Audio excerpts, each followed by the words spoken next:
Hi నమస్తే. Welcome to Mara media. నేను మీ కేవీఆర్. ఆంధ్రప్రదేశ్‌లో అంటే ఇంక మరే సమస్య లేనట్టు జరుగుతున్న దురాగతాలు, అరాచకాలు, కిరాతకాలు ఇవన్నీ పక్కన పెడితే ఇంకే సమస్య లేదన్నట్టు గత 2, 3 నెలలుగా మద్యం కుంభకోణం చుట్టూ తిప్పి జనాల్ని ఎట్లా మభ్యపెట్టారో, సూపర్ సిక్స్ హామీలను ఎట్లా గాలికి వదిలేశారో చూసినాం కదా!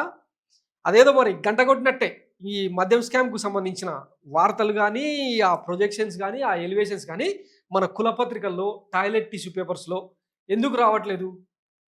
అంటే దాని వెనకాల ఏం లేదు. స్వయంగా చంద్రబాబు గారే మొన్న ఒక రిపోర్టర్ అడిగితే, దాని గురించి నేనేం మాట్లాడను. తర్వాత చూద్దాం అని జెప్పి ఎట్లా నాలుక మడతేశారో చూసినాం గదా! ఈ నేపథ్యంలో మన కులపత్రికలు గూడా ఇంగ ఆ వార్తను ఎందుకులే, ఇంగ ఆ ఇష్యూని ఎందుకులే అని జెప్పి ఇంగ ఒడిసేసినాయనమాట.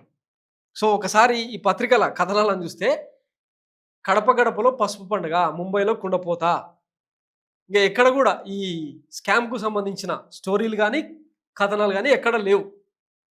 ప్రైవేట్‌కే డాబు, నేటి నుంచే పసుపు పండగ, కాకానే సూత్రధారి ఇట్లా ఇంగ మొత్తం ట్విస్టులు ఇచ్చినాయన్నమాట. ఇంగ ఆ ఇష్యూను అంటే మనం రాసిందే వార్త అని ఎట్లయితే వీళ్ళు భావిస్తా ఉంటారో, ఇంగ ఆ పసుపు బానిసల కోసం వీళ్ళు రాసే వార్తల గురించి తెలిసిందే గదా!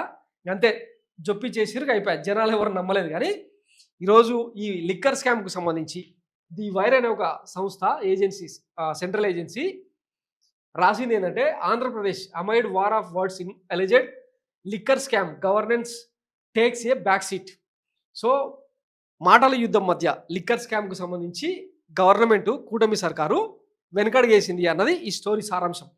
The TDP led administration claims that the rupees 3,200 crore scam was orchestrated during the tenure of YSRCP government. However, the YSRCP has urged the TDP weaponizing investigative agencies to divert attention. మొన్న జగన్మోహన్ రెడ్డి గారు సుదీర్ఘ press meet పెట్టి అసలు liquor scam ఎక్కడ ఉంది, ఎట్లా జరిగింది, ఇది స్కామా, గవర్నమెంట్ ఆధ్వర్యంలో ఖజానాకు డబ్బులు తీసుకొచ్చే ప్రయత్నం చేస్తే ఇది స్కామ్ ఎట్టయితది అని చెప్పి ఆయన అవుట్ రైట్‌గా మొత్తం డాటాతో సహా ఎన్నెన్ని డిస్టిలరీలకు మనం పర్మిషన్‌లు ఇచ్చినాం, ఎన్ని కేసుల బీర్లు, ఎన్ని కేసుల లిక్కరు బయటకు పోయింది, ఆ తాలూకు డబ్బుల వివరాలు అనేది మొత్తం బయటపెట్టినా కూడా చంద్రబాబుకు సవాల్ చేసిండు. ఏమని? అసలు స్కామ్ ఎక్కడ జరిగిందో పూర్తిగా ప్రభుత్వాధినేతగా మీరు వివరించండి. ఈ రాష్ట్ర ప్రజలకు తెలియజెప్పండి అంటే, మన సైడ్ నుంచి ఏ ఒక్కడు కూడా అధికార ప్రతినిధులు మాట్లాడలే, మంత్రులు మాట్లాడలే, ఎక్సైజ్ శాఖ మంత్రి మాట్లాడలే. ఇంతమంది ఉంటారు కదా కూటమి సర్కార్‌కు, ముఖ్యంగా పచ్చ బ్యాచ్‌కు చాలామంది మేధావులు, కుల మేధావులు వీళ్ళందరూ ఉంటారు కదా! ఏ ఒక్కడు కూడా ఇది లిక్కర్ స్కామ్ అని ప్రొజెక్ట్ చేయలేకపోయారు. ఎంతసేపు ఉన్న మన పచ్చపత్రికల్లో వాడు ఈనాడోడు అయితే రాస్తాడు కదా! 27 సంవత్సరాలు చూసినా కూడా తరగని డాటా వీళ్ళు డిస్మాంటిల్ చేసిర్రంట. ఎవరు? వైసీపీకి సంబంధించిన నేతలు. అట్లాంటి పుండాకోర్ కథనాలు రాసిన ఈ పేపర్‌లు ఈరోజు దాని గురించి కనీసం ఎందుకు టచ్ చేస్తలేవంటే అక్కడేం లేదు. Andhra Pradesh is fast becoming known less for it's progress and more for it's political battles. The state once focused on welfare and development is now caught in a bitter war between the ruling Telugudesam party and the opposition YSRCP party. At the heart of the at least latest clash, 3,200 crore liquor scam case, with both sides accusing each other of corruption and cover-ups. As investigations drag and political tensions rise, governance has taken a backseat, raising concern that the state is slipping into a cycle of revenge politics at the cost of its people's future.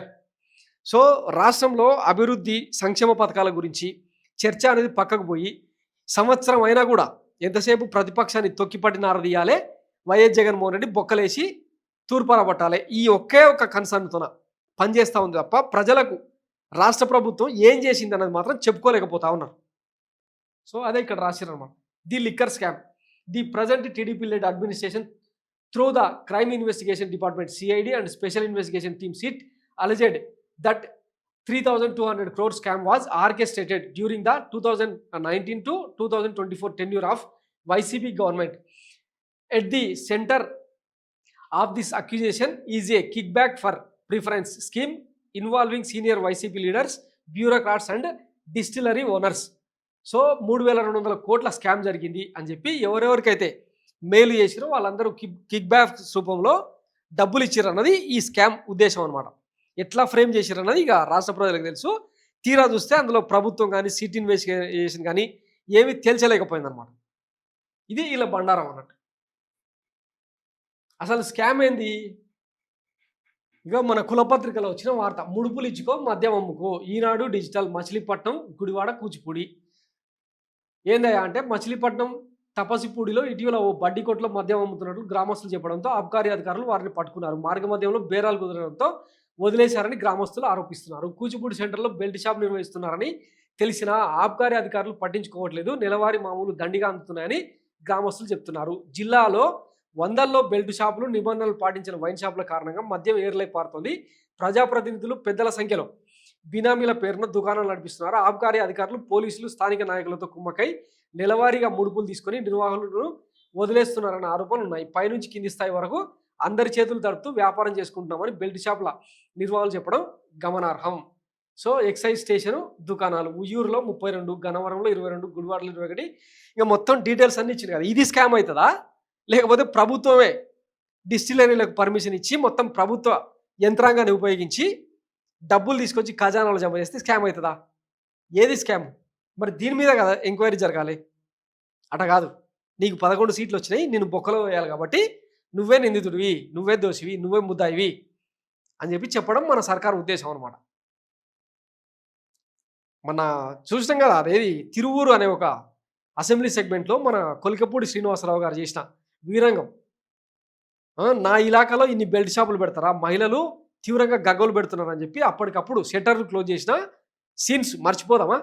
ఇట్లా చెప్పుకుంటూ పోతే నియోజకవర్గాల వారీగా ఎన్నెన్ని belt షాపులకు మనం పర్మిషన్లు ఇచ్చినాం. అసలు ప్రభుత్వ విధానాన్ని, ప్రభుత్వ ఎక్సైజ్ పాలసీని మొత్తాన్ని మార్చేసి ప్రైవేటుకు అప్పగించడం ఒక పెద్ద దోపిడీ కదా. మరి ఏది స్కాము? సో ఇక ఆలోచించాలి.